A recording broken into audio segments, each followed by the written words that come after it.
I'm Alistair Darling. I'm Chancellor of the Exchequer, and I'm here to answer a lot of questions that have been sent in over the last 3 weeks since I presented my budget. And I suppose the biggest question that people ask is, what's happening in the world just now? Things seem a bit uncertain. What's going on? Well, the fact is that there is a lot of uncertainty in the world at the present time. A lot of banks have found it difficult to lend to each other.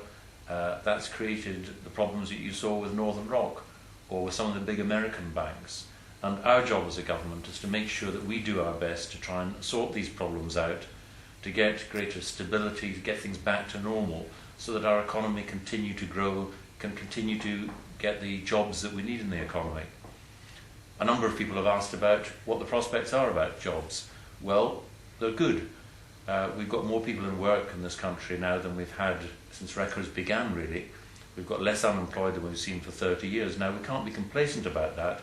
We do need to make sure that we've got the right skills, we've got the right conditions to support businesses and industry, and if we do that, there's no reason why we can't do well.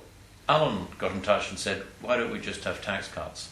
Well, I believe that if we can reduce taxes, then we should reduce taxes, and we're reducing the basic rate of income tax, but you've got to make sure that you can afford to do that.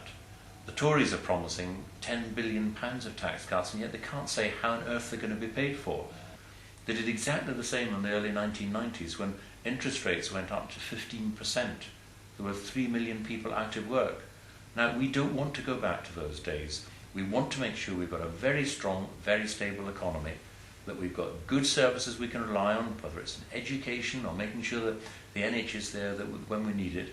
We also need to make sure that we have a stable economy that keeps interest rates down and mortgage rates low as well. Now, if you do that, then you'll have a strong, successful economy. And then you can afford to support families through the tax system so that when people go to work, they actually see the fruits of what they do. That's very, very important. But what you should never do is get yourself into a position where you make easy promises which you simply can't afford, because at the end of the day, all of us will end up paying very dearly for that mistake. We've been there before, we don't want to go back there again. Neil Davis was just one of a lot of people who wrote in about energy prices. Why are they going up? What are we doing about it? Well, they're going up because oil prices are going up right across the world, gas prices are going up, and of course when you get economies like China and India growing, the demand for energy goes up and they're willing to pay more for that energy, and we're affected by that. Now, I decided that we'd put off the tax that was due to come in on petrol and diesel from the beginning of April, because I recognise that for a lot of people the cost of filling up their car or van if you're a business can be quite heavy, especially at this time, and that's why I decided to put that off. Of course, for elderly people, many of whom are on low or on fixed incomes, in addition to the pension going up this April, we've increased the winter fuel payment. That's the payment that older people get every year to £250. If they're over 80, it goes up to over £400.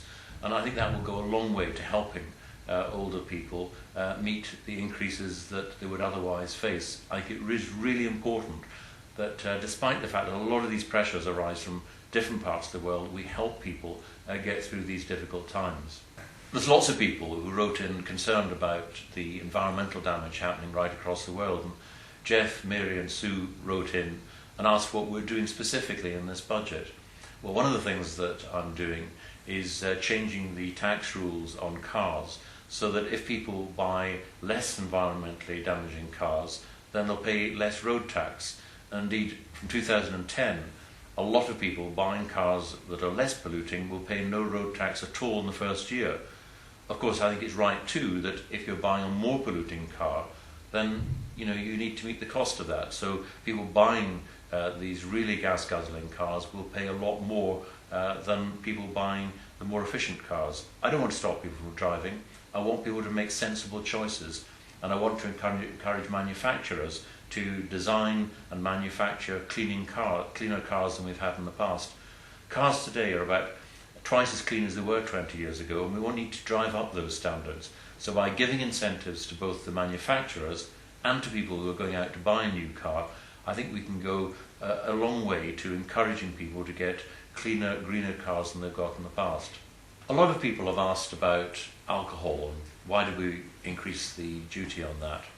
Well, look, firstly, the reason I did that was I wanted to do more to help children get out of poverty. I wanted to help all families with children, which is why child benefit for the first child will go up to £20 from April next year. On top of that, I also wanted to find the money to help older people help meet the cost of their fuel bills. The winter fuel payment goes up to £250 this year, and it will be £400 for the over 80s. Now that means you've got to raise some money. And when I looked at alcohol, actually, if you go into a supermarket today, the average price for a bottle of wine is less than it was 10 years ago. So I think it is fair that we use that extra contribution to help people who do need help, people at the lower end of the income scale. There is a wider question of abuse of alcohol, but that has to be dealt with in different ways. It has to be dealt with by enforcements of the licensing laws. It should be dealt with by the police, clamping down hard on people who are guilty of antisocial behaviour. These are separate issues, they're really distinct issues. But the reason that alcohol price duty has gone up was quite simply because I had a choice. I wanted to do more for families with children, I wanted to do more to get rid of child poverty, and I wanted to do more for elderly people. That's why that tax went up. Pure and simple, that's the argument. A lot of people have been asking about the change in income tax coming in from April. The basic rate of income tax will come down to 20 pence. Now, as part of that change, the 10 pence starting rate will go. But of course, a lot of people who are getting tax credits, child tax credits, working tax credits, will find that they get more money. And on top of that too, we've been able to help older people through increasing the winter fuel payment, for example. But what we wanted to do was to have a tax system that was simpler. So there's basically two rates, 20 pence and then the higher rate of 40 pence. And we wanted to make sure that we continue to do more to help people, particularly helping people get into work, giving them an incentive to get into work, as well as helping people with families, either through the tax credit system or through child tax benefit. But in any change, then of course people have got their questions, they're bound to be concerned, but what we've tried to do is to be fair to as many families as we possibly can, and of course reducing the starting rate, the basic rate of tax, does help a lot of people in this country, and I think that is the right thing to do.